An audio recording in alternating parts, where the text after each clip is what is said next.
बाकासूर नाही तर शर्यत बघायला सगळ्यांनाच माहीत आहे. मूड नाही येत. नक्कीच तो बाकासूर असा एक बैल ज्या बैलानं सगळ्या महाराष्ट्राला वेड लावलं आणि तो नक्कीच कमबॅक करतोय 2 तारखेला. आणि कमबॅक असा होईल कारण तुम्ही बघताय आत्ता शर्यती होते त्या बैलगाडी शर्यतीच्या, परंतु कोणी एवढं बघत नाही. कारण तुम्हाला माहिती आहे त्या बैलानं एवढं याड लावले लोकांना की तो जर मैदानात नसला तर कोण बघत पण नाही, कोण मोबाईलकडे लक्ष देत नाही. नक्की त्याच्याबद्दल अपडेट हे लोकांपर्यंत भेटत नाही, पण आपल्या चॅनेलच्या माध्यमातून आपण देतोय. कारण बाकासूर येतोय 2 तारखेला कोरेगावच्या हिंदी केसरी मैदानात आपल्याला दिसतोय. कारण सगळ्यांचा लाडका बैल आहे अख्ख्या महाराष्ट्राचा.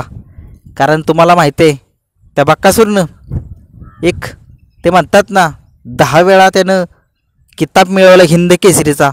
म्हणजेच आपण मॅचमध्ये जर असतात बघा किताब, वर्ल्ड चॅम्पियनचे किताब आत्ता बघा जास्त करून ऑस्ट्रेलियाकडे जेवढे किताब आहेत तेवढाच आपला सगळ्यांचा लाडका बैल बाकासूर त्याच्याकडेच आहेत सगळे किताब.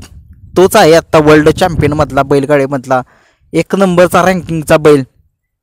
आणि तो जर मैदानात नसला तर कुणालाच बघूच वाटत नाही ते शर्यती.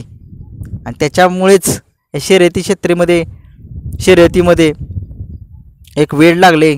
एक लहान मुलं, बायका, मुली, माणसं संबंध महाराष्ट्र बघतोय, बाहेर पण लोक बघतात. पण असो त्याचं कमबॅक 2 तारखेला होईल आणि असं होईल ते सगळे बघतीलच.